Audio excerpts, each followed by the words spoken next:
All right, Mr. Bernstein.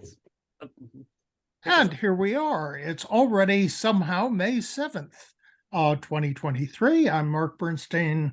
This is the Tinderbox Meetup, and I'm the designer of Tinderbox. And here's Michael Becker.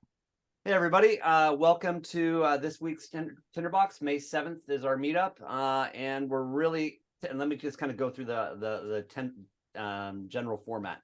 The general format is we go around the room and we have new people introduce themselves. We've got a ton of those today. We'll then, we tend to then talk about like, what are we doing in this whole area of personal and learning knowledge management? What tools, skills are we using to accomplish that? We'll then talk about how we're using Tinderbox to help us achieve those goals, or any other tools within the community, within the frameworks to help us achieve those goals. And then we dig into either specific problem solving that somebody may have, or we'll address a theme that we have for that particular event.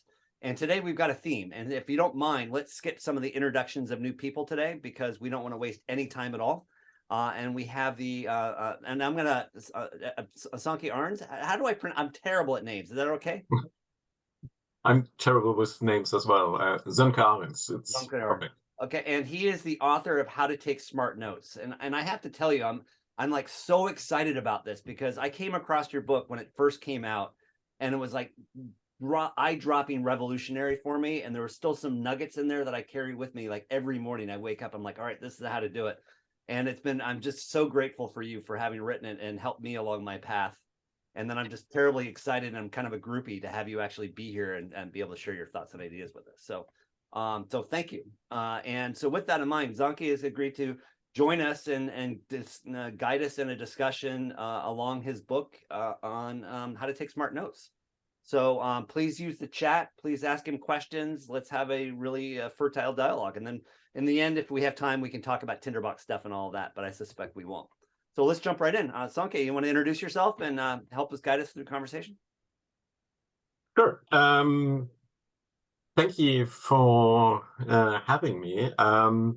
Yeah, I'm the author of How to Take Smart Notes. It was a bit of a procrastination project. I was writing on something else, but then I felt I needed to write a little bit about how I write, because the way writing is being taught in university is often so diametrically different to how I worked, that I felt I needed to have something for my students that is not misleading. And the main problem seemed to me that writing was often taught as an afterthought of thinking, and in a very linear way. So still people often ask for about my workflow, assuming that you started at a certain point. You get an idea, you get an assignment, you agree to hand in an article. Then you start from that idea, you do your research, you do your reading, then you write about what you read, then you start thinking about it, and in the end you write it down. And this also mirrors, in a way, a shift in philosophy about how we think about the relationship between writing and thinking, that I was very interested in at the moment on a theoretical basis. So it was a nice opportunity to show, without actually mentioning the philosophy behind it, the practicality of certain discussions which are more on an abstract level. And also, I was always interested in Niklas Luhmann and his work on social systems and system theory in general. So my background is a little bit philosophy of education on the one hand, with emphasis on social systems and sociology. But on the other hand, I'm a trained therapist and coach in systems therapy. So Niklas Luhmann was also influential on that side. And at the same time, the Zettelkasten was often more discussed as a curiosity and not really in relationship to the theory in itself. And I was always interested in the relationship between the actual physical work of thinkers and the outcome. So there's obviously no linear relationship, no causal relationship, but I don't think Luhmann would have been able to write such a complex theory, to develop such a complex theory without a sophisticated external brain where he can delegate the complexity, delegate the memory, and focus on what the brain is actually very good in, and that is making association, comparing things. And it's so much easier to compare things when you have it in front of you.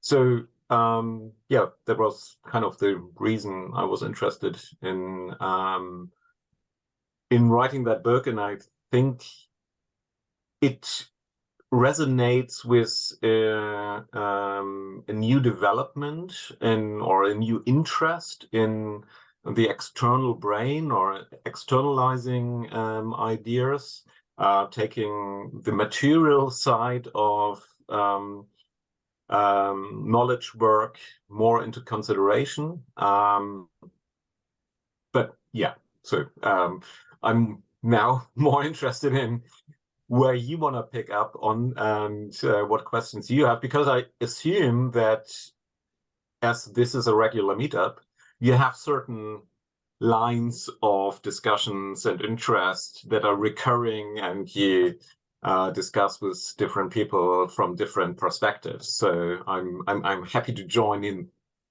Yeah, there. and actually, maybe raise your hand. So Dominique, I see you're online, and in the forum this week, you talked about, this idea of when you're taking notes, how do you distinguish between, that really rough note and the larger note, and making them discoverable along the way, and that whole process of curating knowledge. But before we bring him up, I wanted to kind of comment. When I was doing my my test for my doctoral process, I remember reading a book just prior to taking my test, and they said writing was thinking.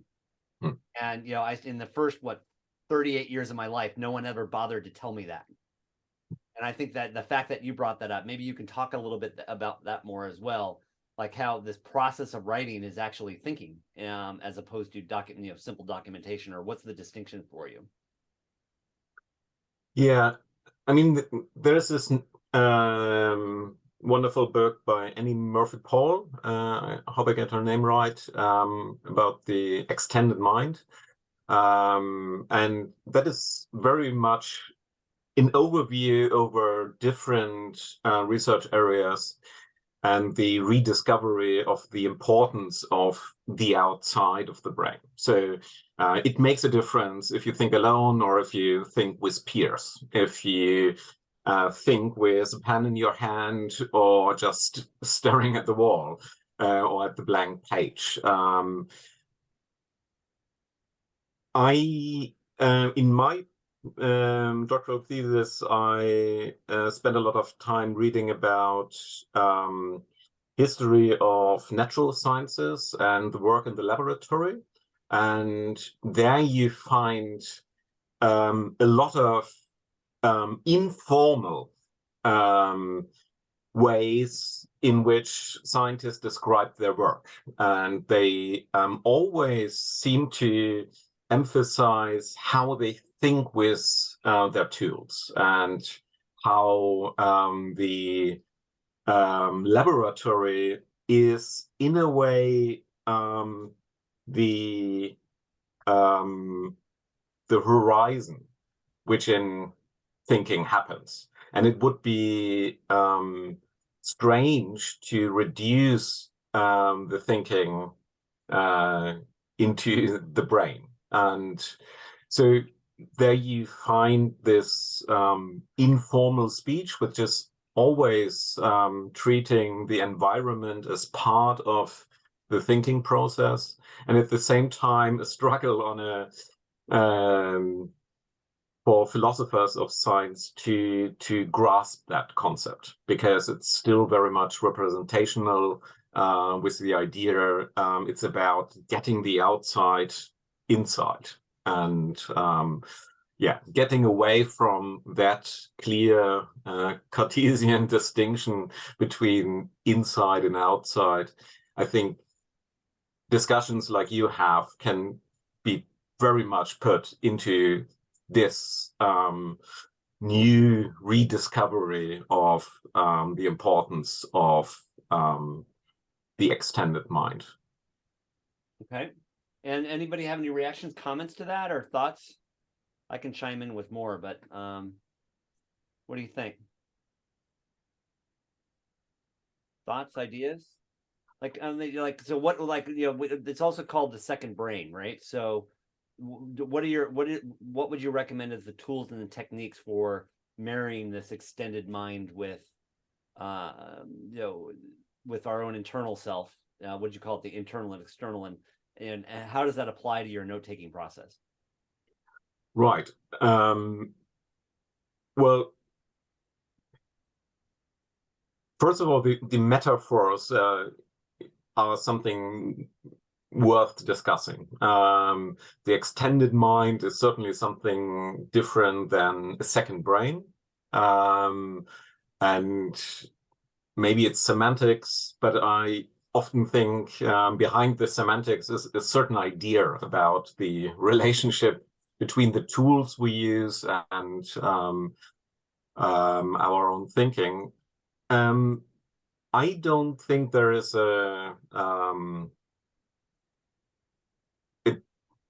something you can recommend generally to everyone, because obviously the tools of someone who's working in the laboratory are very different to the tools you use when you're a social scientist. I'm obviously more drawn to Luhmann's approach, but when it comes to the question, what digital tools do you use to replicate the Zettelkasten and to transfer the analog into the digital, that is a more difficult problem than people often seem to realize, because you can't just imitate the analog in the digital. If you try to be as close as possible to the original pen and paper version, I don't think you come up with the best solution. I think coming up with the best solution means using the strength of the digital in the best way possible, and having more a loose idea about the analog as an background idea. And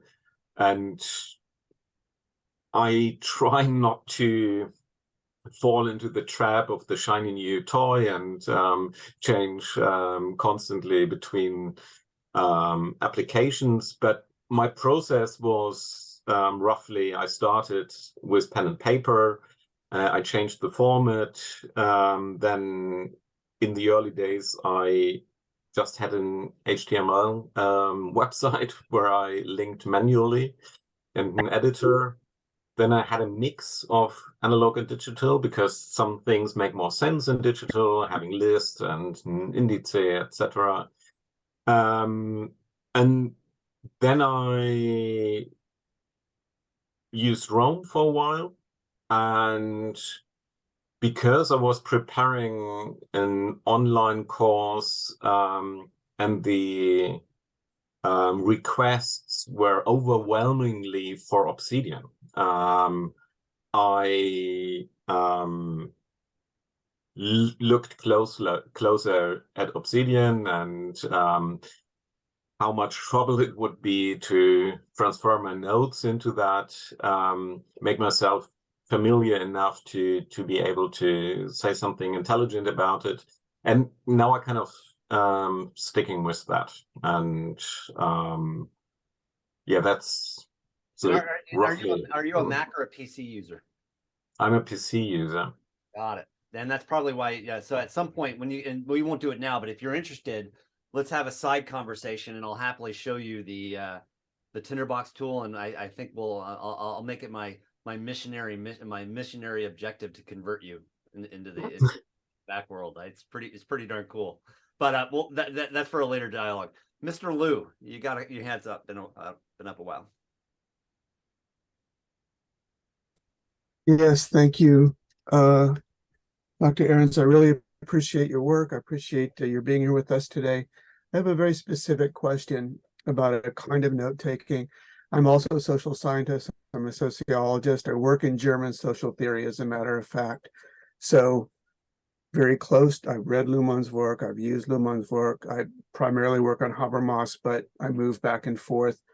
My question is a very specific one. When you're reading that kind of dense social theory that requires close reading, line by line, really even sometimes, certainly paragraph by paragraph, and you're trying to reconstruct a larger argument, I understand the general principle of writing to internalize for yourself, writing what this means to you, but you're trying to capture a larger argument in the context of the Zettelkasten type program that you write about. How do you do that one very specific kind of problem of reconstructing a dense argument from a series of, a text that basically where you can't simply say, well, I think he's saying this about the public sphere. It's a very, very specific kind of layered reconstruction. How do you handle that? And by the way, I use your book. I've given it to graduate students. I've used it to teach graduate students, and it's extremely useful. Thank you. Real quick, can you Habermas? You made a reference to a name I've never heard. Couldn't even begin to spell it. Habermas, Jürgen Habermas. He's one of the leading German social theorists. Got it. Thanks. World social theorists, one could say. Yeah. Okay. Go ahead. Yeah. In the chat. Yeah, that's it. It could later share an anecdote about Habermas, but to your point, I think this is really important to well, I think I would now generalize a little bit less than I've done in the book, which was written with students and young academics in mind, which often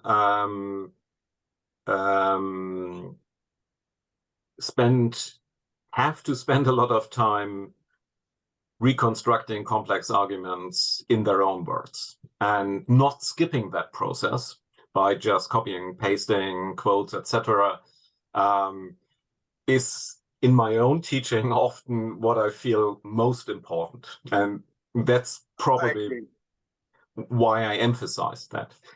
But equally important is not treating all text the same. And there's a reason I assume you mentioned a specific kind of dense text, because you have to treat it differently to a popular science book with one idea, which is then repeated in different examples.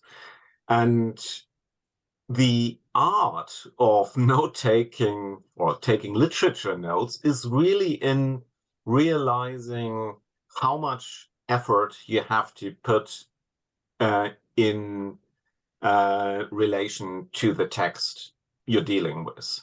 And it's maybe less about, is it a dense text or a less dense text, but how familiar am I as a reader with the topic?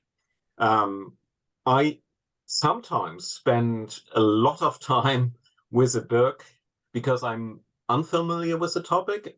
Almost everything seems new and interesting to me, so I write a lot of things down, and then in the end I have to go back to the beginning because I have to rewrite something because I needed to understand something in the end of the book before I realized the importance of something that was mentioned in the beginning. So these literature notes tend to be more like excerpts and a little bit more, yeah, longer and extensive. But when I'm familiar with a topic, I usually know what I want from a text. I'm interested in a particular argument. I ignore everything that is explained to readers who are new, and maybe I don't even take a literature note, but just extract what I need from it and put it directly into the Zettelkasten as a comment or a footnote or something like that. Luhmann himself had very brief literature notes, so you often really have only a few words. On page 7, it says something about organizational theory in regard of, and you, as an outsider, you wouldn't know what's in the book just by reading Luhmann's literature notes because they are so brief. But that's probably because he knew very well what he wanted to take from it. And also, he sometimes treated literature in a way I would not recommend to students, very loosely. Sometimes you have trouble when you look up the sources. How did he get that from this text? So it sometimes borders a little bit on being a little bit too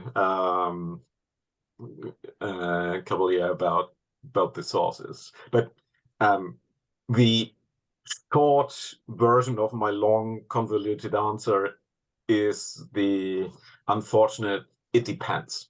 It really depends on your previous knowledge and what kind of text you're dealing with. And I always try to get to the frame of an argument and trying to give myself an account so I don't repeat what an author is saying and take the frame he's presenting me as a given, but try to understand, okay, what is the particular perspective? And that is often something which is not explicitly mentioned. And it's a little bit like a daily training of being aware of the frames we are presented with. Luhmann was really good at that. I often read text by him just to understand the relationships between different schools of thought better. And I think, yeah, you can put it that way, and that makes sense. May I ask one quick follow-up, Michael, or should we move on? Yeah, go for it. Do you take what I would call, I guess, commentary notes?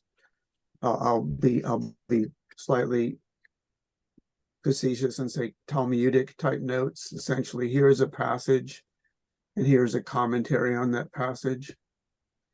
That's one way, of course, of avoiding strict paraphrase or extended paraphrase, which is hard. I have a hard time when I'm reading something dense, where I'm trying to capture a thick meaning. So right now I'm reading the theory of communicative action, and I'm teaching it, and so every paragraph has something to say. So I'm thinking about, I'm trying to break out of the overly close paraphrase problem, and I'm wondering if you use commentary as a way of doing that.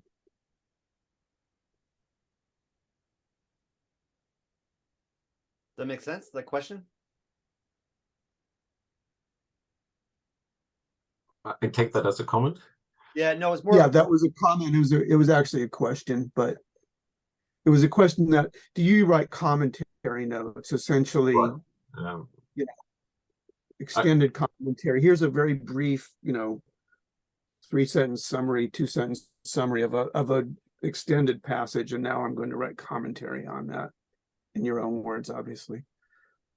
I always read with an eye towards possible connections within my Zettelkasten. So the literature notes tend to be commentary, but again, when I'm not that familiar with a topic, there is a loop before that, and that is just trying to get it right first before I think about, do I agree, do I not agree, do I can I connect it with this or that?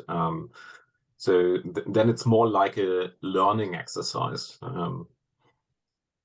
But in terms of the Zettelkasten, I'm trying to get to the commentary and the question. Okay, how is that important for what I'm working on as soon as possible? So it sounds like Thank the first step you're paraphrasing in their words to get that learning, and then once you feel you've gotten to that point, then you can start putting commentary.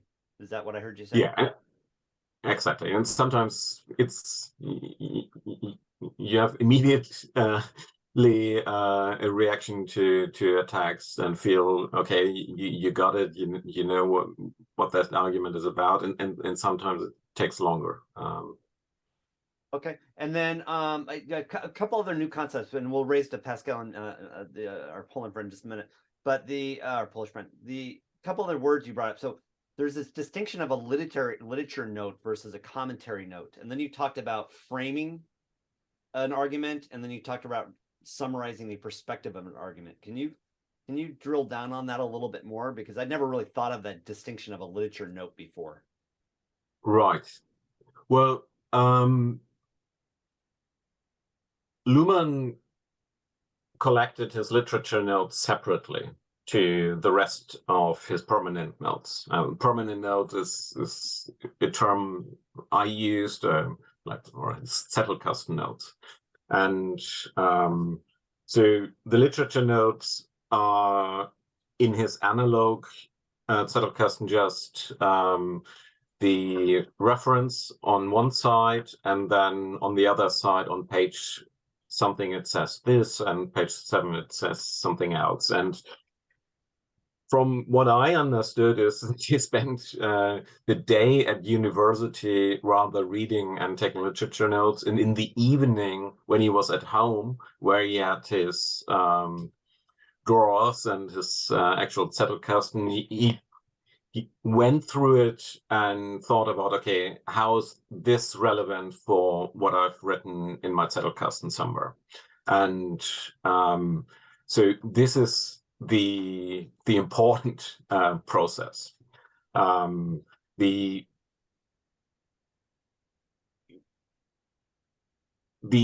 permanent notes of Luhmann are very close to his own development of thinking. So you have note sequences which you almost find verbatim in manuscripts,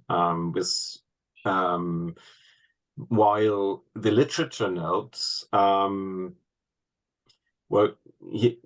maybe you have to distinguish. He had basically two areas of Zettelkasten. His first Zettelkasten was much closer to a traditional note-taking system, because the literature notes were more extensive. They are more like excerpts, and the emphasis was more on the literature he was reading.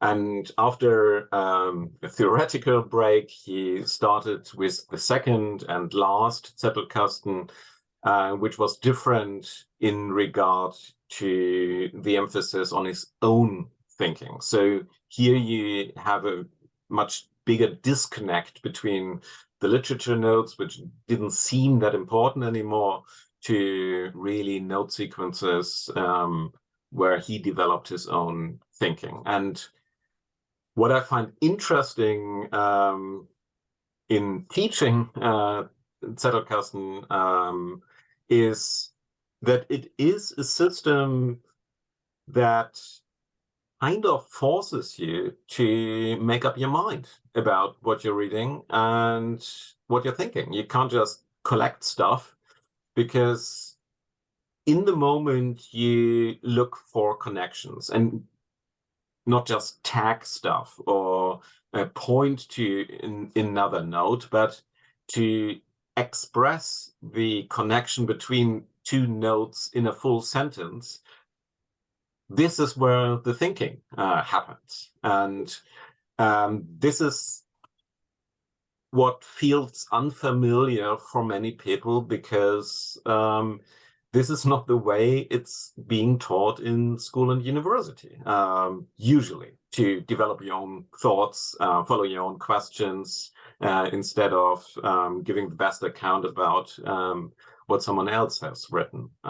So I like about the system that it's a constant reminder to make up your mind and to specify what you're thinking. And if you think two nodes belong together, the Zettelkasten kind of asks me, well, in what way? Is it the same? Just same idea, just put differently? Is it a contradiction? Is it an extension of an idea? And this is what I find interesting about working with the Zettelkasten, that I constantly feel it's not letting me get away with half-thought, half-baked ideas about it's somehow the same. I know that looking into old notes, I need to have specified and explicitly put the relationship between two ideas. And most often it's a difference. It's not the same. It seems similar to authors using the same words, but it's actually different. And then I can write something about in what way that's different. And this is what I found very useful. And for you, and then we'll get to our questions in just a minute. For you, it's less about the tool, but more about the thinking. So when you're saying Zettelkasten, you're not referring to a particular tool. You're thinking about a methodology, whatever tool that one may have. Correct? Yeah. I think that's a critically important point. Okay, Pascal, you've been hands up for a long time. Hello there. Oh, thank you for giving me the chance to speak. Yes, hi Sönke. I really love your book. Really enjoyed it. So, yes, my name is Pascal. So I work in transfusion medicine in the UK. So I do a lot of research in transfusion, but also I've used various programs in my life. I've used Zotero, Devonthing, and Obsidian to keep notes. And again, they've been fantastic. But recently, I've got myself into Tinderbox, and I've managed to find myself a few templates of how to implement Zettelkasten into the Tinderbox system, which is a fantastic way of keeping my records.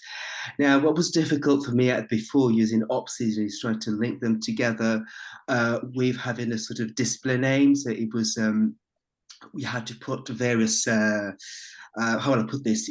With Tinderbox, you can have you can make it your own way. So in my latest updated Tinderbox, or Zettelkasten, if you will, I have a lot of my notes in one of the folders, we'll call them, and it's linked up to so many notes. And I find what's been much better for me is to be able to find my notes within the Zettelkasten, because there's a lot of notes that I put in there, but it's about finding where you will pick them up and which one you want to include into my notes. Now, one of the things with Tinderbox that I found as well was, because I use Tinderbox for various things, for projects, for my research, but also for doing investigation at the hospital, for example. Obviously, I can't put them into one file of Tinderbox. I have separate Tinderbox files. So the difference, I think, with Lumen, he was always coming back home with one particular Zettelkasten and looking through his notes and trying to make sense of what he's picked up throughout the day and to link that within his Zettelkasten. But for me, it's about finding the time to go into my Zettelkasten in the evening and try to pick up the things that I've read and try to link them together. So that's kind of I find quite difficult is time, but also to actually go back into my Zettelkasten every day to find the right links. And also to remember which node it's linked up to. Basically, you have to read all the nodes. And I find with Tinderbox, you're able to use something called display expression, where you'll be able to look at the note itself, and it will give you an idea where you want to put it. Whereas with Obsidian, you almost have to, maybe I'm not using it correctly, but you almost have to read through a lot of your notes with the date and to find which note you'll be able to link it up together. So that's my observation. Thank you. Yeah, Pascal, you used the term oxygen or obsidian a number of times. I'm not hearing it properly. Can you put a link to the Obsidian? Obsidian. Yeah, can you put that in the link to the app in the chat? Sure. So, what's the reaction? Yeah, Pascal, I need to look that up in how Tinderbox solves that problem. I do think that digitally you have the opportunity to have different areas of your Zettelkasten which are structured differently. So the pen and paper work well with note sequences where you extend ideas and put a thought to another thought. Plus you have the hyperlinks, but the main characteristic is really this kind of note sequences.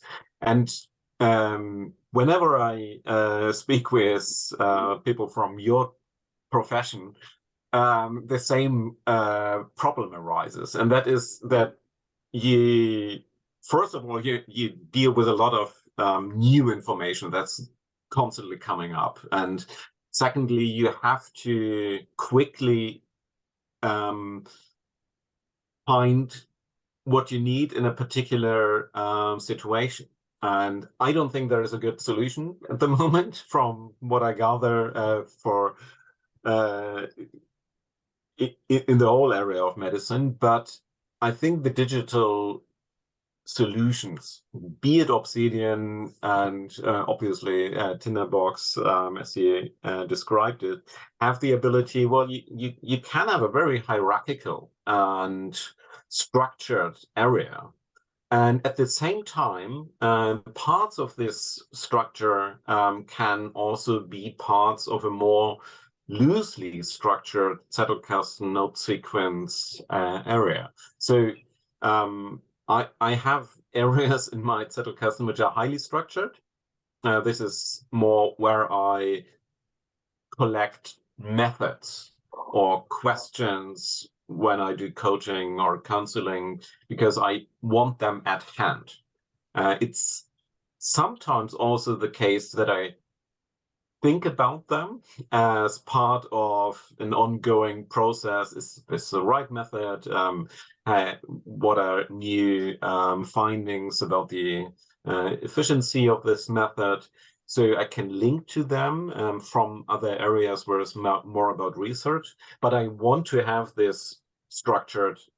If you deal with someone with anxiety, you want to know what questions make sense, what are good reminders for yourself. And I can only assume it's similar in your field, probably more complex, but it's good to have the opportunity instead of trying to use a research tool like Luhmann's Zettelkasten for another kind of information, which is,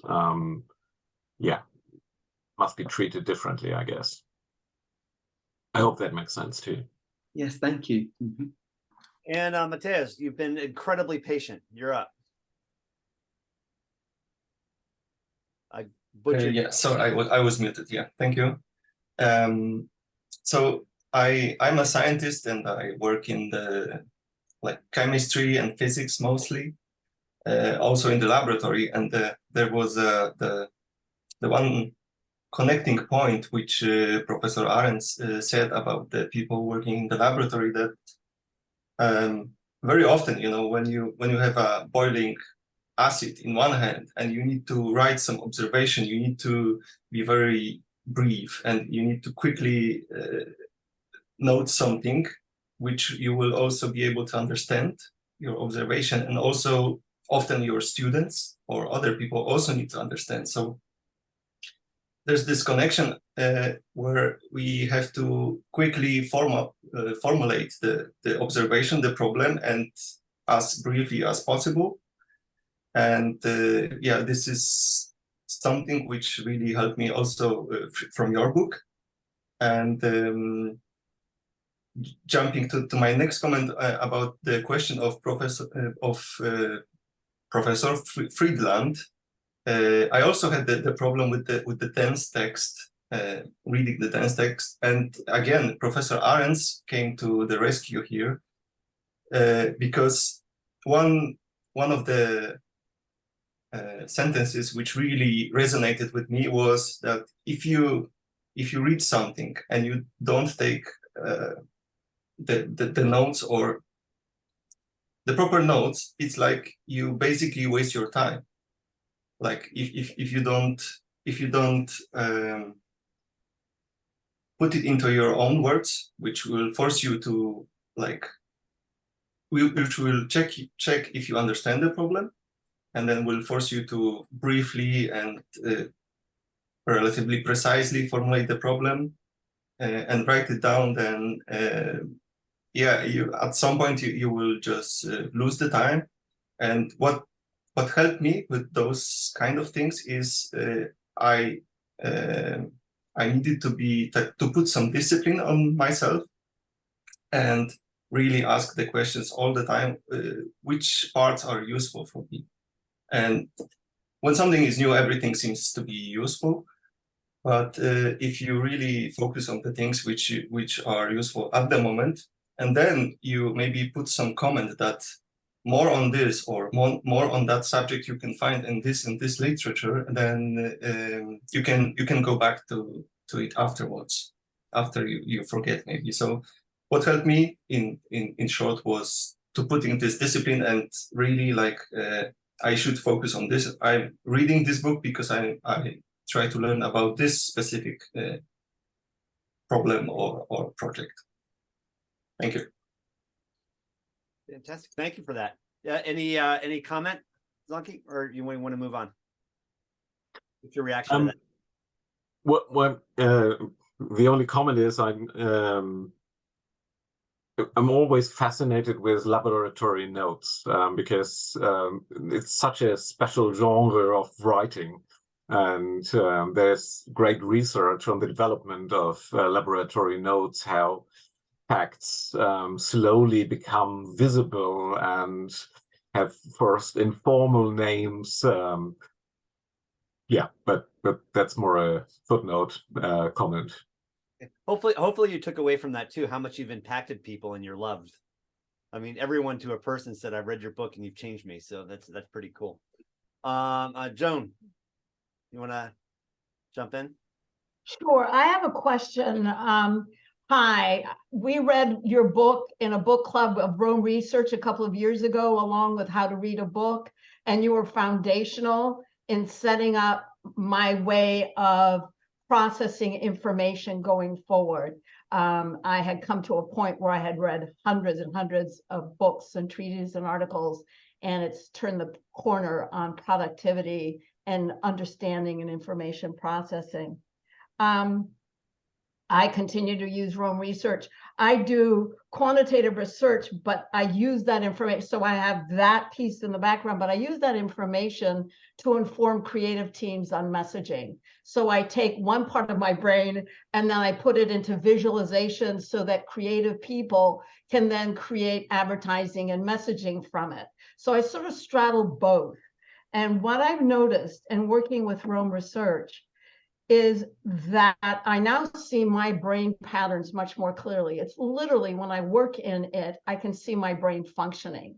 And other people that I've spoken to since I've become part of this PKM world is that people understand how their brains work much better.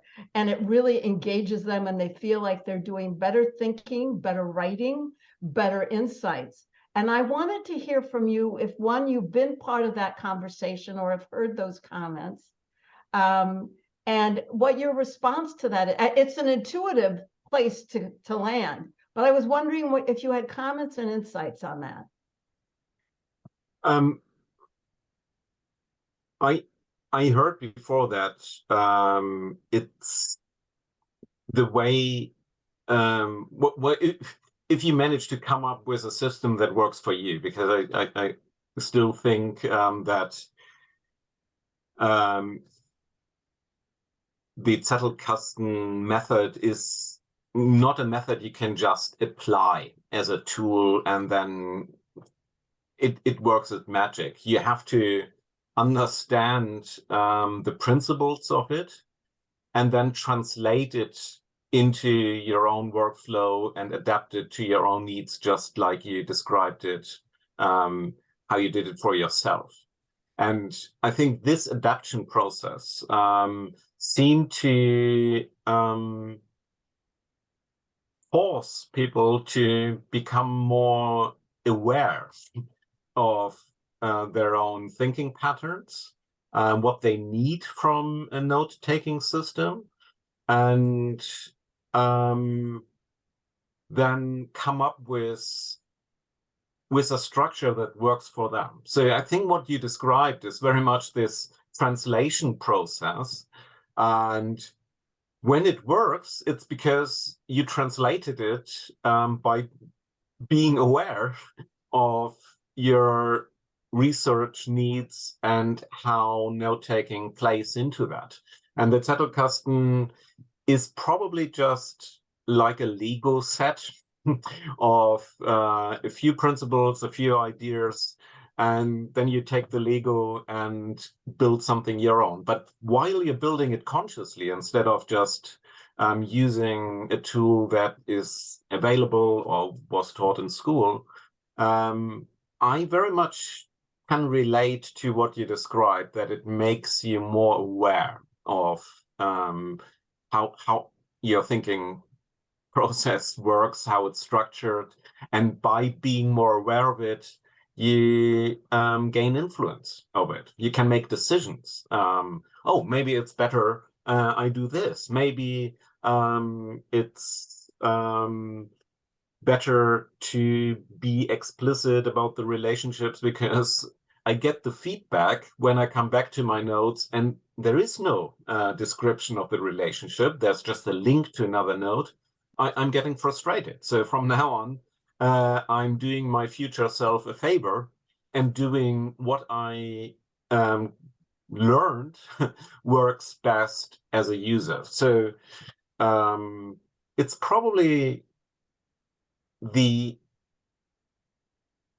integrated feedback loop that allows you to improve on the thinking and note-taking and how it's interlocked. So yeah, I can relate to what you said, and it's something I heard before, interestingly, with different kinds of setups and different kinds of tools. Some with Rom, some with Obsidian, and now obviously Tinderbox as well. Thank you.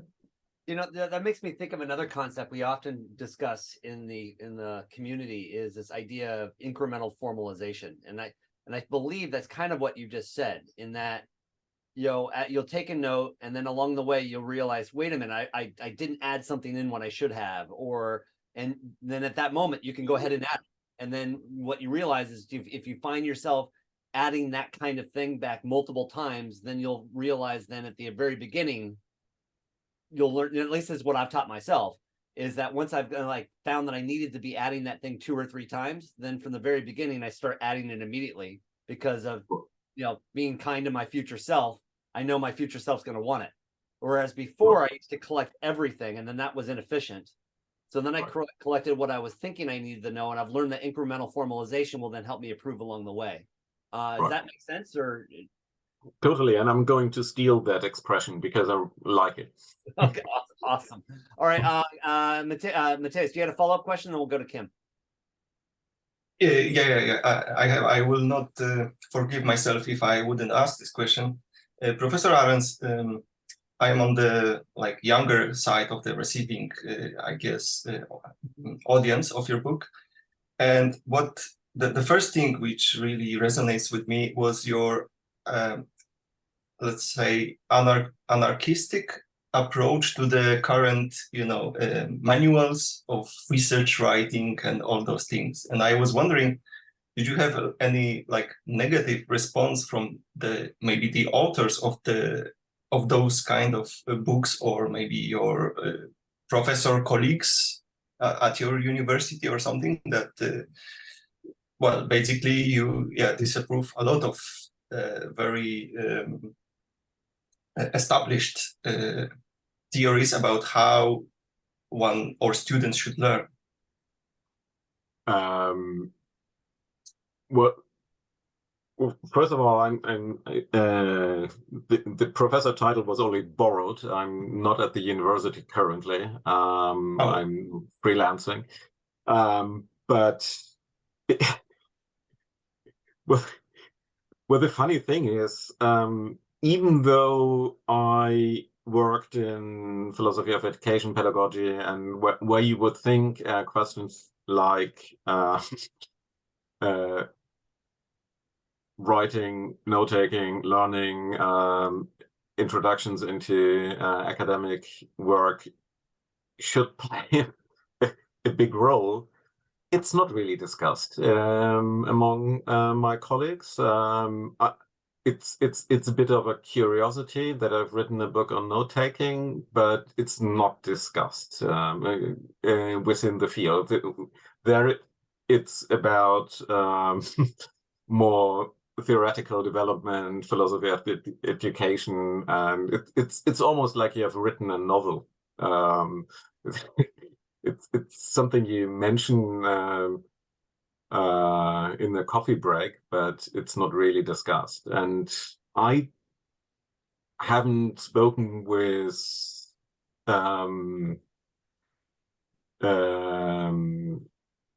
colleagues who follow a more systematic, less anarchistic approach to note-taking, to use your words.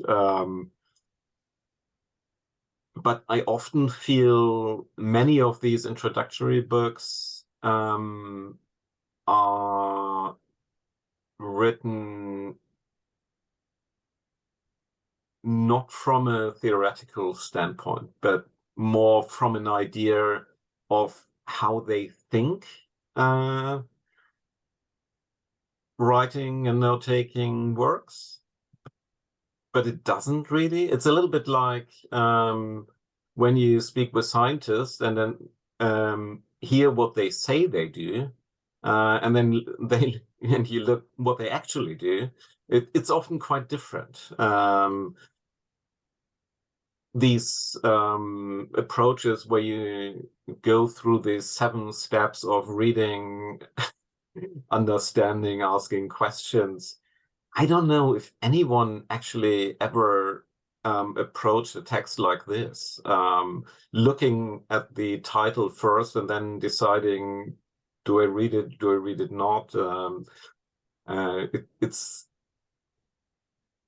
sometimes it's a little bit like fantasy literature.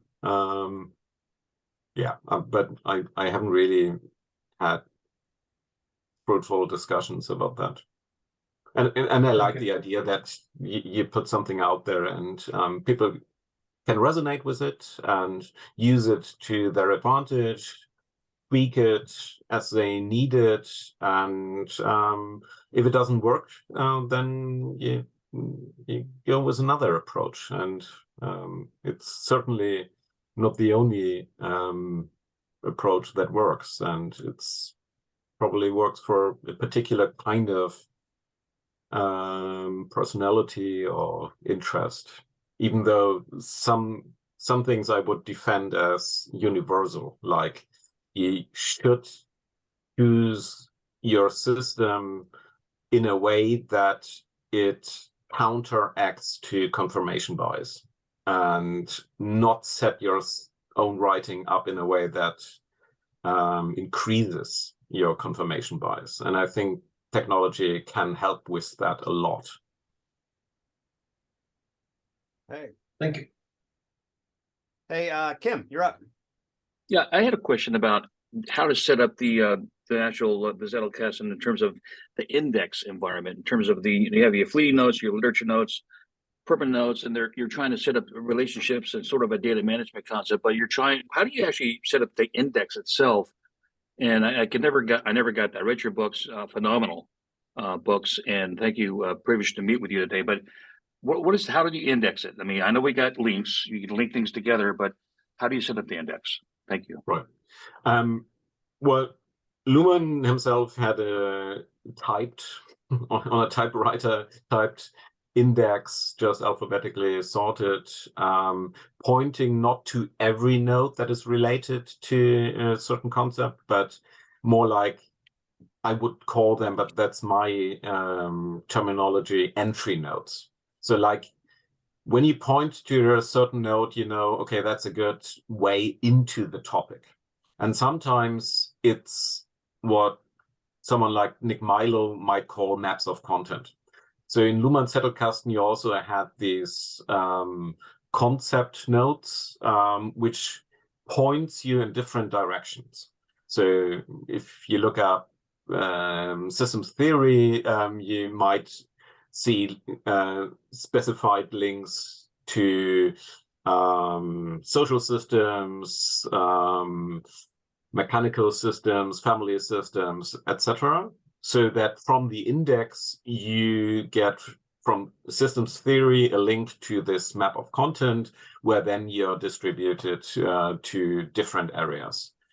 But that index is mapped out, right? You have to have the index abbreviated some way to tie it into maybe your link. Does that make sense?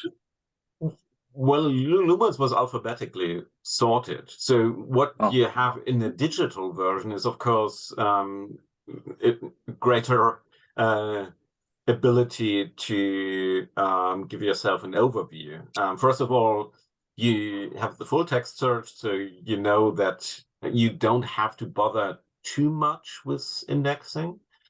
But whenever you encounter a problem with complexity, when you search for something and too many results come up, then it's often a good idea to write yourself something like an entry note, where you categorize, like Luhmann did on these maps of content cards. So it's a top-down and bottom-up approach in a way. So whenever I feel it's getting too complex, I give myself an overview. I do have an alphabetic index, but that's just that when I have a concept, usually one-word titles, that I give it an index tag. So in the index, it would just appear as an alphabetical list. But I also have an overview, like a dashboard or a starting page, where I put more descriptive or notes with more descriptive titles, which work like entry notes into a particular topic. So it's not so much like in the index card where I point to different ways of speaking about systems or different ways of discussing ideology, but from the starting page, I point to my discussion of the problem with ideology in systems theory, because I know, okay, that's a topic I have a lot of notes on, and when I start with that note, I can go from there. And it's top down and bottom up, because whenever I feel, okay, there is a cluster building, I want to add to that and deliberately think about that. So it's getting onto the starting page, but also, especially in the beginning, when you start with a Zettelkasten, as you don't start from scratch, it kind of makes sense to begin with a kind of brain dump, write down, okay, what are the questions I'm already thinking about? And use these starting notes as a kind of backbone, so you have something to add to later. So the starting page or the MOCs are also the place within the Zettelkasten where you can deliberately think about, is this something I actually want to work on? I want to keep working on? Or is it something that is not that much of an interest to me? So that's a way of giving yourself an overview. Yeah, so index, more alphabetical index, pointing to one-word titles, and more topic overview, pointing more to notes with descriptive titles where you know, okay, there's a particular question being discussed. Thank you, Doctor. Awesome. Thank you for insights. And when you referred to Nick Milo, it was Nick Milo, and this idea of mapping of content. Is that what you're referring to? Yeah, I mean, he stresses the idea of maps of content, so I feel obliged to mention his name. And I think it makes sense to have this loose structure, that whenever you have too many nodes within a cluster, you give yourself an overview over that cluster on a new node and point to that node as the entry node.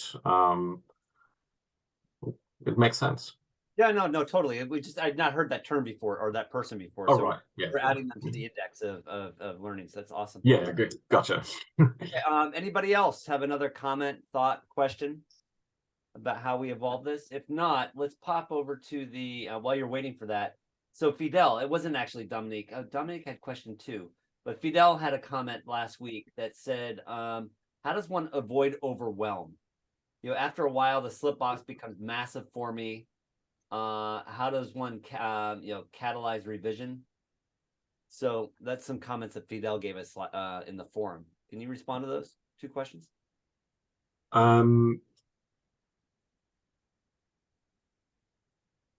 It's a problem.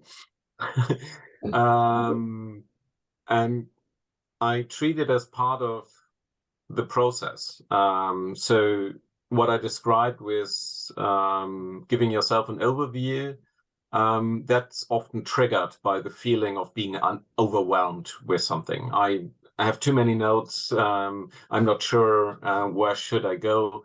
I take that as a feedback that I should give myself overview over a note. So it's this system theory idea of complexity builds up just by itself. That's the nature of things.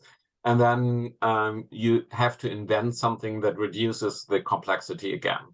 And after having reduced the complexity, now you can build up because you have more capacity for it.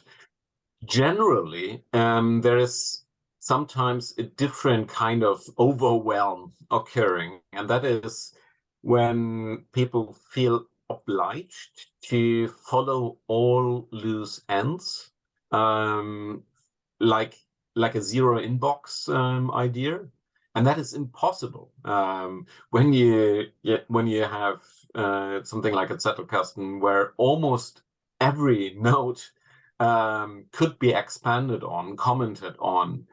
And this is, I think, less a technical problem and more a question of the mindset you approach this problem. And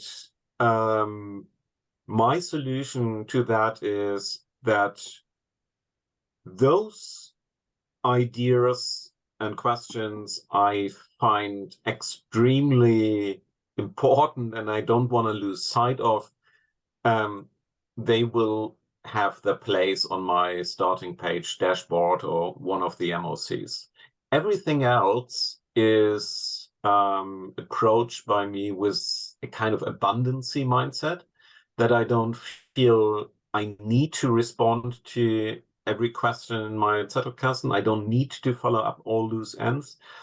on the contrary, it's great to have more possibilities to follow up on than I have time to actually do. So I try to turn it around and think about it as, well, thankfully, I have a Zettelkasten full of possibilities to continue working on. And when I add an idea, I don't have to follow it to the end. I can just write down, well, interesting article from Michael Becker about Tinderbox. In a way, if I in the future discuss that question, look that up. I don't have to look it up now, but it's noted. I can pick up the thread in the future, but I don't have to. So I don't have a to-do list idea about my notes. You leave yourself a breadcrumb, if you will. Exactly, yeah. And that goes back to the point I think that was being said later, in that if you don't leave yourself that breadcrumb, you're wasting time, because you're eventually going to have to find it again. So if you give yourself that breadcrumb in the moment, you can save yourself a ton of time from having to backtrack. Yeah. Okay. All right. And then any other comments, thoughts? Mr. Bernstein, how are you? How is this mulling over for you? You're on mute, by the way. There. Oh, I'm just taking lots of notes. Yeah, me too. It's really good. All right. Any other thoughts? Who else has some other concepts? Like maybe Ian, you've been quiet, as of many of you, and Dave Rogers, you and Art, you tend to have ample comments. Maybe you guys can chime in and give us some of your reactions. I'm enjoying this. I don't. I read a lot. I feel as though I don't do myself a service by taking good notes. I do a lot of highlighting, and I probably should go back and organize those somehow. But I'm happy to listen in and get inspired. I'm seeing a lot of good comments in the chat. So well, but I think you just raised a really important point that we need to go back to, and Professor Ahrens has already mentioned this several times. But there's this idea of that initial, and we talked about this with Sasha last week as well, or a couple weeks ago now. There's that initial note that you take, which is like that raw note that's undefined. And if you've done yourself a service, you'll have cited it immediately. Where did it come from? But it's still super raw. And then there's that next step that I think you called it a prominent note or a permanent note, Dr. Ahrens, that then starts getting curated. It starts becoming, it's put into your own words. It's refined. It very well may be its own atomic note being there, but it then also may link itself back up to one of these concept notes or entry notes, as you said. And that's that curation process. And I think what a lot of people want to do is they want to jump from that initial collection all the way to creation. But there's some steps in between that need to be gone through to be able to really, to the incremental formalization concepts that we were talking about earlier, that are critically important and cannot be skipped. Now, do you agree with that, or what's your reaction to that kind of observation of how we go about? Because Dave Rogers called himself out on it. He's like, I take notes, but then I never really go back. And it sounds like that going back part is where knowledge and thinking is happening. Or knowledge creation. Yeah. Well, in defense to highlighting, even though I know I wasn't very kind to highlighting in the book, but I sometimes feel it's a necessary in-between step. That goes back to what I said in the beginning. It really depends on the kind of text you're reading. Sometimes you need that in-between step of highlighting first and then going through it a second time, because only when you have read the whole thing, you know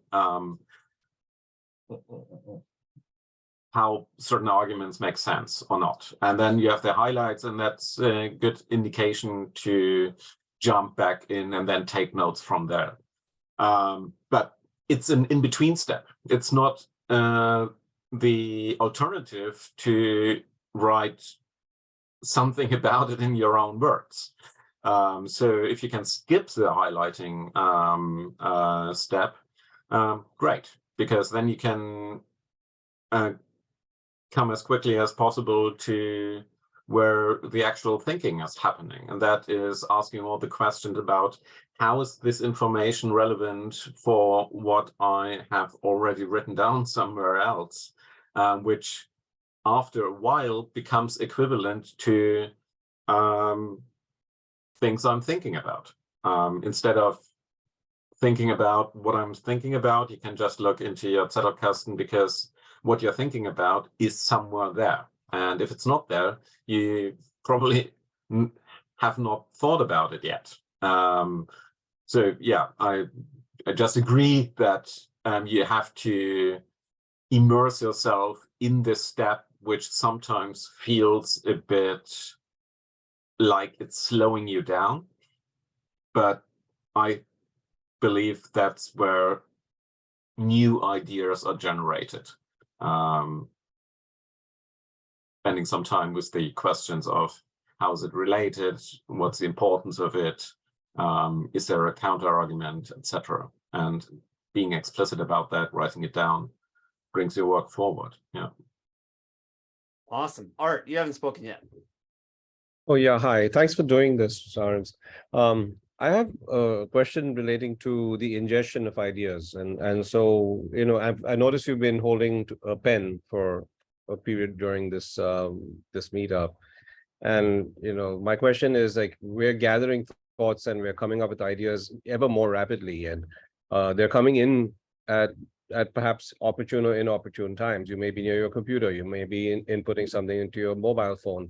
There are pen and paper, and the old analog system has its own beautiful advantages. And then, of course, there's then the challenge of translating some of that into a computer system, which sort of then ultimately contributes to your knowledge base. My question is, how do you manage? You mean what kind of tools I actually use? Not necessarily the tools, because I believe like the tools, again, can be found to suit your requirements, and everybody thinks differently. But just in terms of your ideological attitude towards okay, now I'm taking this note, how am I going to deal with it? How am I ultimately going to get it into my what's the path your mind follows? Right. Well, I have a lot of different kinds of inboxes, so to speak. When I'm on a walk, I use my phone to take audio notes, and I'm not very disciplined in going through them on the same day, which would probably make sense. But they are there. Once in a while, I go through them and chuck half of them because it's just one of the ideas that sounded good to me in the moment, but not an hour later. That attitude of abundance at play as well. Like, okay, it's an idea that comes from abundance. You're on a walk, 20 ideas. Yeah, don't necessarily have to. Exactly. If it's really an idea, I feel, okay, that's a breakthrough, then I set myself a reminder on my calendar, so it pops up. But if it's just on the list of audio notes, I go through it when it's convenient. The same is with having a paper notebook with me all the time. I use that less for catching ideas and more to elaborate on vague ideas. I like scribbling around and drawing lines and write down what I don't want to forget, often trivial things. I just like the whole physical appeal of a paper notebook. It's a way of being more peaceful in my mind. It's like my thoughts are grounded in a way. If I don't know if that metaphor makes any sense to you, but I feel if I just rely on my head alone, they tend to spin around. And the moment I have Okay. a pen in my hand and a paper in front of me. It's yeah, it grounds them somehow. I totally feel like even if you're doodling, you're creating sort of the bounds and the structure of Right. what you're doing. Yeah, for sure. Yeah, and then at the moment, I use a Remarkable in e-paper notebook. But that's very specific because it's not really integrated into any other system. It's just when I have meetings with people, I I think I might meet again, or I like to meet again. Right. Then I have just a collection of meeting notes at hand, and I wouldn't want to type while we are talking. I think it's impolite, especially when my microphone is on. And it's also a bit random because sometimes it's just words or things I want to look up. Someone had an idea I want to look up. So meeting notes have their special place, and it's also a bit of journaling that it's more private, that I feel I want to use a proper handwriting tool with, even though it's an tool, but it works in the same way. Well, Yeah. Right. I suspect going back to the brain though too, there might be something with that physical connection between the brain. I mean, I don't know this, but maybe moving your hand actually does something in the brain and laying down the pathways of the information. Well, there are two things that I noticed. First of all, that's well known. It slows you down, and slowing down your own thoughts is very helpful. Secondly, editing is so much more of a hassle. And when I type, I'm constantly rewriting a sentence. When I write by hand, I wouldn't constantly cross out what I've written. So I'm a little bit more deliberate and a little bit more forgiving with imperfect sentences.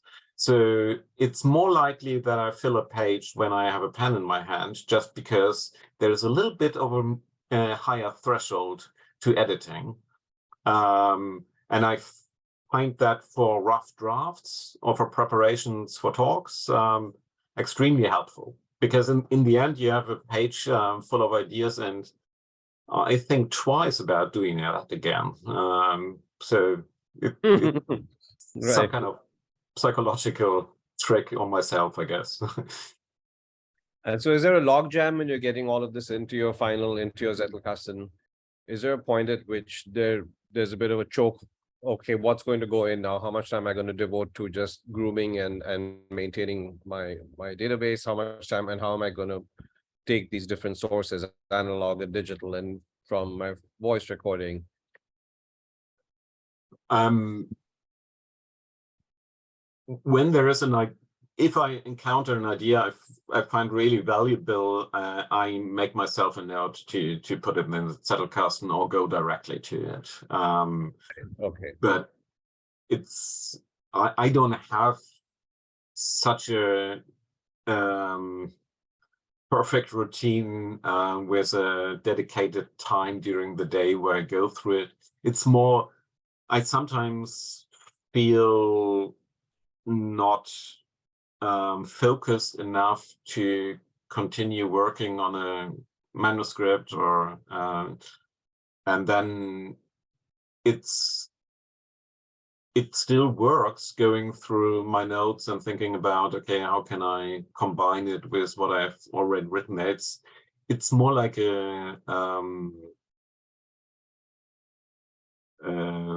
concentration question, or what kind of mood I am, or what phase in a project I am. So sometimes I'm working on a manuscript and I wouldn't touch my Zettelkasten for days, because now it's getting about it's about reviewing, going through the reviews and things like that. And sometimes it's reading a book, and I don't want to be distracted by For sure. getting into the ideas of someone else. I want to jump in on that point real quick, though, in that, and I think there's a tendency that we've had in the Tinderbox community where is Tinderbox a Zettelkasten or not? Is it this kind of tool or not?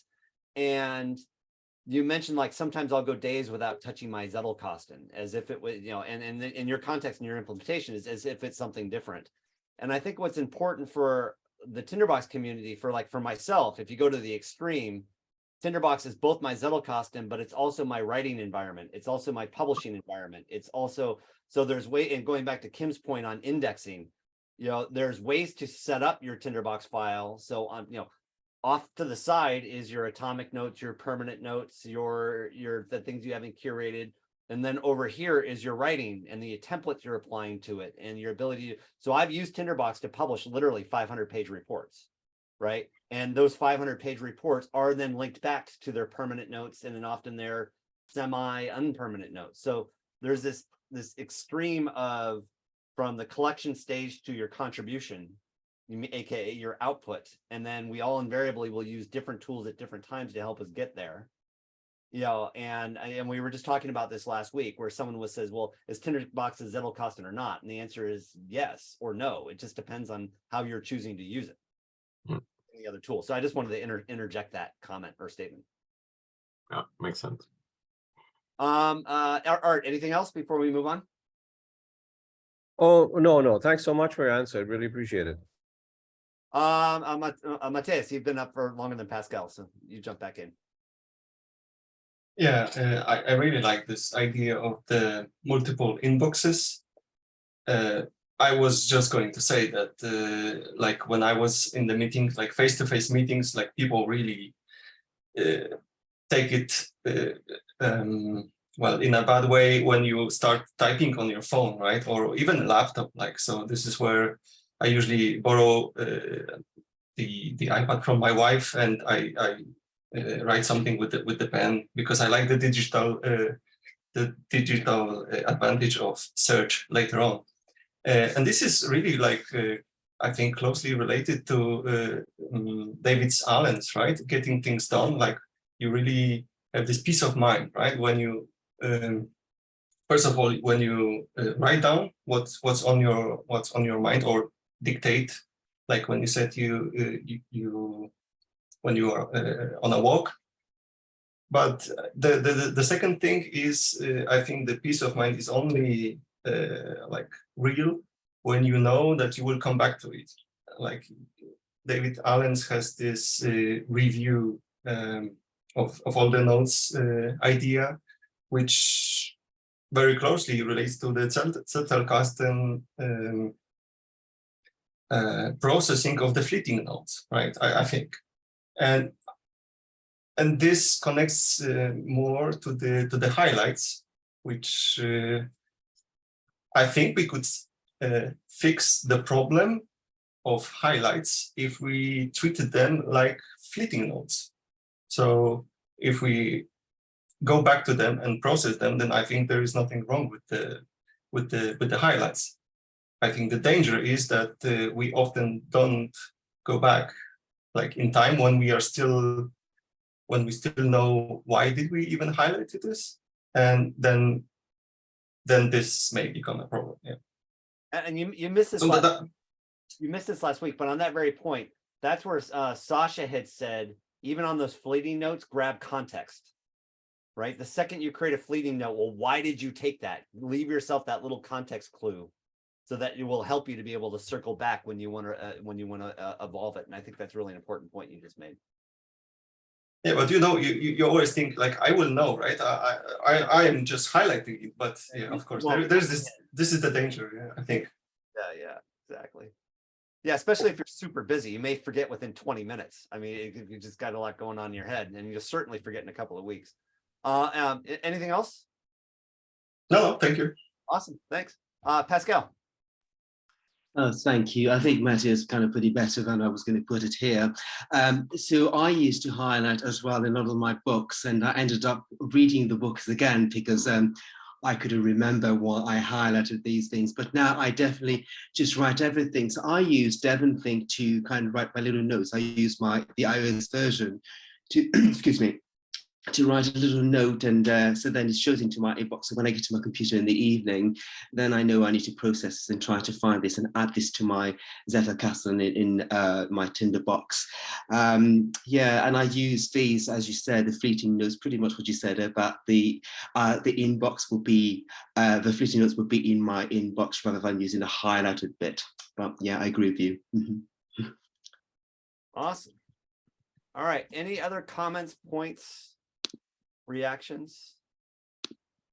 Detlef, you've been super quiet. We haven't heard from you in a while. What's your how are you reacting to this? Oh, thanks for asking me directly. I'm just listening, and there are so many good inspirations for me. I'm still working on my Zettelkasten, redesigning it whenever I have time. I have a little bit too high workload at the moment, but for me, the problem is linking of the notes, because for me a note is always something more or less static. And I don't know, my thinking is evolving, my thinking is changing over time, but my notes are static. And that's my main problem with my digital Zettelkasten, that I would like to, the links is what solves my problem, I think, but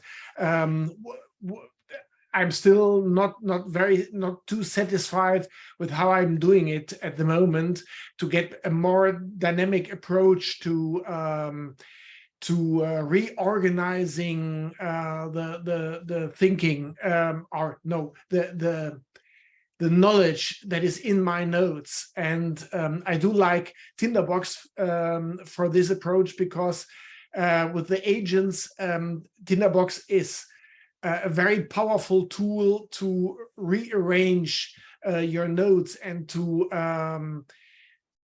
later on have an idea, and then to collect all the notes that fit to this idea. And that's what I'm trying to solve, but I'm still working on it. And Detlef, just to jump in on that real quick, let me show you this. And I think this really helps just for those people that are looking at this too. So for those that are not familiar with Tinderbox, this is a Tinderbox file. Let me go find you all again. And here's a great example of, I got a quote. Let me go find that example here. So if I go down here, so you see I was interacting with a buddy of mine called Dixon, whose name's Dixon. He works for Fujitsu. And there's a lot going on here. So you'll notice I went ahead and in this field where I say person, I add in Dixon's name, and I've got action code behind the scenes that automatically creates a note for me if it doesn't already exist, called Dixon. So this way I can go ahead and insert, the permanent note that is the curated person that is Dixon here in this note. And I got this quote for him for this event that we're going to be doing. I then was able to take this, and now so I've got now two permanent notes. I've got a note called Dixon, and I now have a quote from Dixon on this particular day that's also using hook searched to his permanent permission and consent that he's given me for using this quote. I then can roll up, and I've got another note I then call post, which is now another permanent note, which is related to the comment that I'm going to be making about the quote that Dixon said. Dixon's great, it's really interesting, all of that. And then there's the picture of the quote that we've made. But what's interesting there in terms of linking, I now have another attribute called term, very similar to person. And there, anything I'm writing in here will be automatically generating a term if it doesn't already exist, and then linking to that term, at which point then I could go in and then define those terms. And so this process is now letting me create even more persistent notes. And all of that is happening automatically. And then I can then go back and incrementally evolve it and handle that over time. And then one last kind of thing in showing this demonstration is, that's like the input and curation methods. And then it's the creation for me comes from then I'm reading that Dixon's quote, and I can start writing about what that means to me. So that's now making it a commenting approach. And then going to the method of a publishing, if you're then going to social media, using hashtags and mention tags are critical in social media to drive attraction. So leveraging Tinderbox templates, I'm then able to then have Tinderbox automatically using action code create the hashtag and mention cloud for me. So then when I turn around and post this into LinkedIn, for instance, that happens all automatically as well. So this kind of gives you an example for those that might be listening, how you could, a great example of using Tinderbox to collect some notes. In the process of curation, have that process create more notes even for you, and then allow you to facilitate using the templating function to actually have immediate output. And that, if you're interested in that, we can talk about that later. Happy to share how I'm doing that. Yeah, Pascal and Matthias, you raise your hands real quick. Yeah, sorry, just very quickly to add to this, I think the danger around having a digital version with this is, I think with Lumen, he was constantly looking at where this particular connection was happening, whether this note, where would this fit in? Whereas if you had something quite automatic that you just put it under digitally, would just link up to that node, would you then go back to read the original node that you had before to then see whether it's linking up to the new node? So I think this is an area we might need to look into, how to make sure that we go back and read the original node, if that makes sense. It totally does. And by the way, just chimed up, Jorg in the chat just brought up a really important point. He says, my Zettelkasten in my writing, my environment, my publishing environment, this is also a risk for those who use Emacs. Personally, I find it helpful to switch between tools. Jorg, I absolutely agree with you. So what I tend to find is when I actually start to go try to publish the stuff I've written in Tinderbox, going into the new environment like LinkedIn or like Word or like PowerPoint, and Marshall McLuhan taught us this in 1964, the medium's the message. As I'm going out of the medium that is Tinderbox and I start to use that message, that stuff that I think is just so brilliant, and I start putting it into the LinkedIn environment, I realize, well, wait a minute, this content's not really working in this particular environment. So at that point of publishing in that new tool, I will invariably be making changes. And that absolutely happens as I go to Word, PowerPoint, or any other medium as well. So I think it's not all one tool. All of these other tools do, again, McLuhan had it right. The medium's the message. The medium you use will influence your message will influence the medium. So I think that's another good learning from this. All right, we're just starting to run over, but we had a couple other questions. Somebody else raised their hand, but then dropped it. Who was it? I think it was Oliver. Yeah, Oliver, go for it. Yeah, thank you very much, Michael. I was a little bit dropping out, so I don't know exactly the way of the discussion that was going, but to the point that sometimes the tool are extension of our personal environments and brains. Everyone has his own tool, and what you just showed, Michael, is the way you design your external brain. And for someone else, it doesn't mean a thing, right? So it's the way it's tailored to your thinking, and somehow Tinderbox allows you to create this kind of management environment to have this information flowing through you. And that's what Niklas Luhmann, when I turned to the beginning of the discussion, also was saying, that his Zettelkasten is his communication partner, right? He's requesting things from him and so on. And I personally am still looking for my external brain. I'm working with Tinderbox on and off, and I'm using it since, I think, 30 years. When Storybook came by, I was a Storybook user first, and I never came down to the one tool. And I regret this. I'm always looking for the best way. And maybe I'm the one type that never can settle with one tool. Because I'm constantly, when I settle with one tool, I constantly look at the features of another tool and say, maybe I make it one decision, let's go somewhere else. And maybe what Sönke is telling us, it's not the tool, it's the way you think, and that needs to settle. How do you deconstruct what you find, reconstruct what you think, and then construct for the environment where you publish and talk to.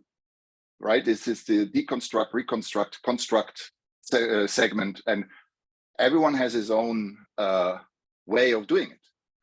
So, and then sometimes the tool comes by and helps you a little bit, like a prothesis or something. Yeah, it gives you a little kick and speeds you up in a sense.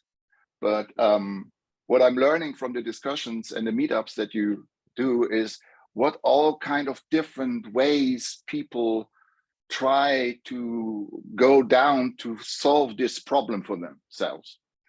So I'm amazed by all this creativity that you all have and trying to solve this. Everyone has the same problem, yeah, but everyone has an own way of solving it. Sometimes somehow Sönke tried to suggest one way, but I'm not sure if that's, has he ever got the impression that people just take on his suggestions, or do they just change those suggestions for the personal knowledge work? I don't know. Maybe Mr. Ahrens could answer this. Go for it. Thank you. Sönke, you're on mute. Sorry, it resonates with something Joanne said earlier about how she described to tweak the tool to her own needs, and I think you're absolutely right. That's how it works, and it comes with the effect of probably being more aware of our thinking and how we structure it, and being more aware of the pros and cons of different tools, which probably wasn't that much of a discussion when there weren't so many different variations available. But I think you're absolutely right, and that we need. Go ahead. So it's like it forces you to think about thinking, right? And design the design and so on. It's a meta role. Yeah. The tools are kind of part of the metacognitive skills that are interesting in themselves, and maybe people who are drawn to trying out different things are also motivated by trying out how it affects their thinking. So it's maybe more than just the shiny new object problem. It's maybe a curiosity about thinking itself, and it's a good thing, isn't it? So we are running a little late, but we have 2 questions left, and I want to make one comment. Right. I was just talking about, and I'll start with the comment first. I was talking to somebody out the other day, and they're like, "Well, what's what's the best email client?" She asked me. And I'm like, well, the reality is I actually use 4 email clients, and I have one that I primarily use for my everyday emailing, because I prefer its UI. I prefer some of the capability it gives me. But when it comes down to Mac Mail, I use the Mac Mail as well, because it allows me to use Hook and other things that the other client doesn't allow me to use. And then when I need to perform search, I use MailMate, because MailMate has a markdown functionality and a better search function than any of the other ones all combined. So, just like when a construction person goes to a job, they very well may have 3 or 4 different kinds of hammers. They're all called the category of hammer, but each of the different, there's a rubber hammer, there's a larger mallet. Sometimes the category of hammer, you need 2 or 3 to be able to address your need in a particular job. So getting hung up on one tool, I think, is dangerous, frankly. But at the same time, going overboard and having too many tools can also become problematic too. You got to find that balance for yourself. That's my comment. 2 last questions. Fidel?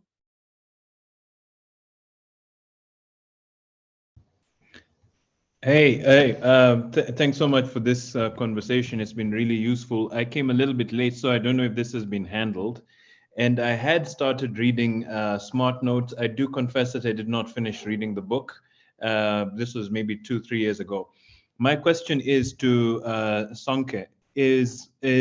So I'm just thinking, what you said about longhand really resonated powerfully with me, and the reason it did was because I found that writing longhand is the thing which enabled me to finally finish writing a manuscript of a novel. Like just doing it digitally, I couldn't do it. And when I went longhand, I finished it.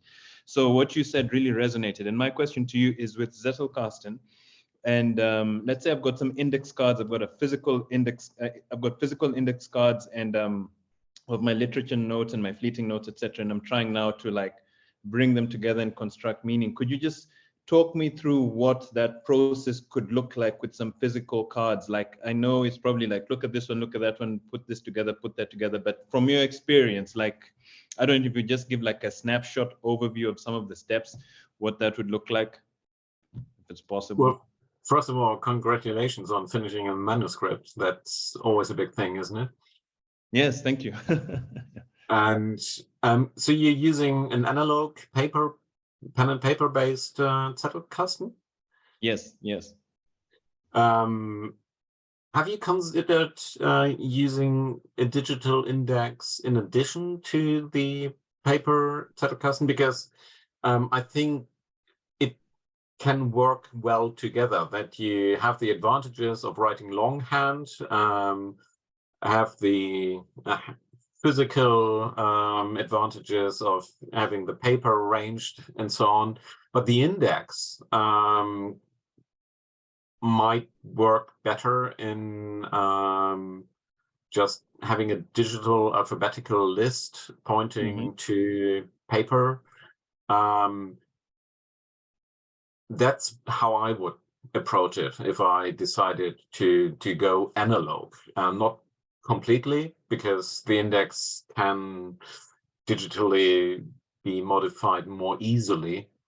The alternative would be having smaller cards alphabetically sorted, very much like in a library. And then you can have on the cards also like MOCs or hubs where you can point to different aspects. But you have the problem, as these are not fixed nodes, but developing nodes, you kind of have to squeeze in between. And but it worked for Luhmann. He typed it and kept an index separately. But as a recommendation on a quick note, I would have a digital list. It can just be in text file, nothing fancy. Okay, all right. All right, and we're way over time, but Matthias, you get the last word. What's your final question?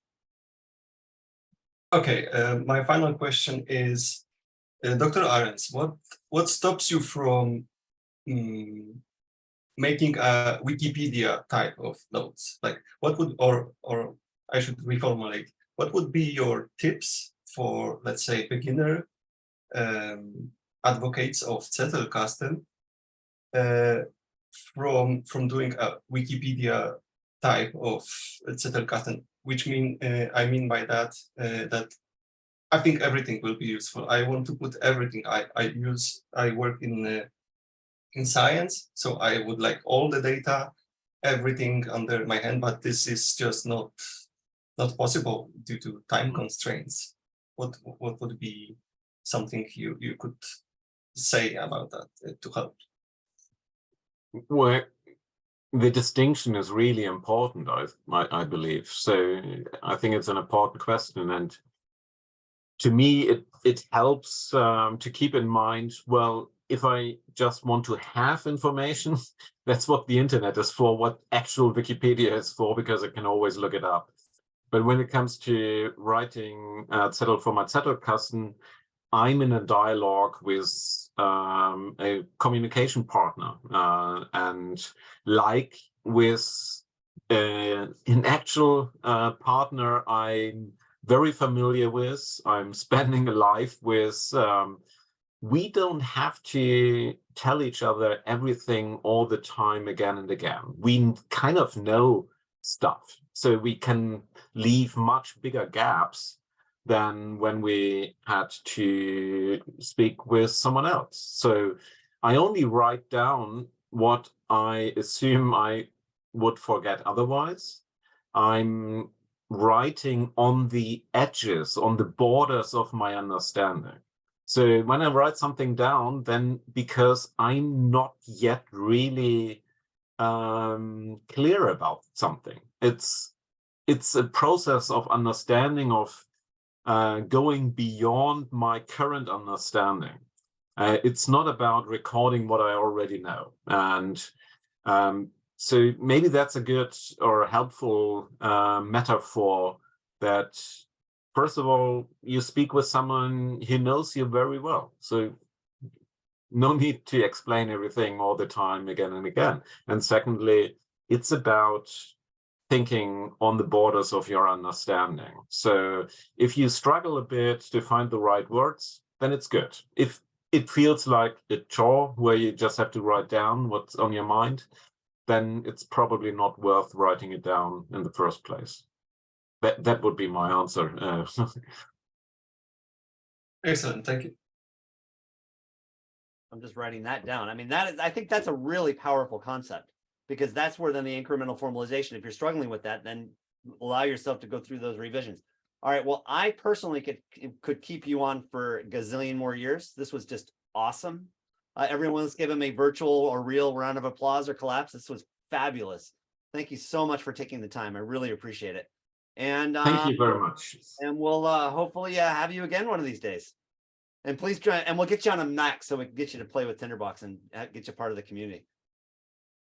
Okay. All right. Well, with that, everybody, thank you very much. Thank you very much. Thank you. Last. Bye-bye. Thank you. Bye. Thank Bye. you. Thank you. Week, everybody. Oh, Mr. Bernstein, are you still around?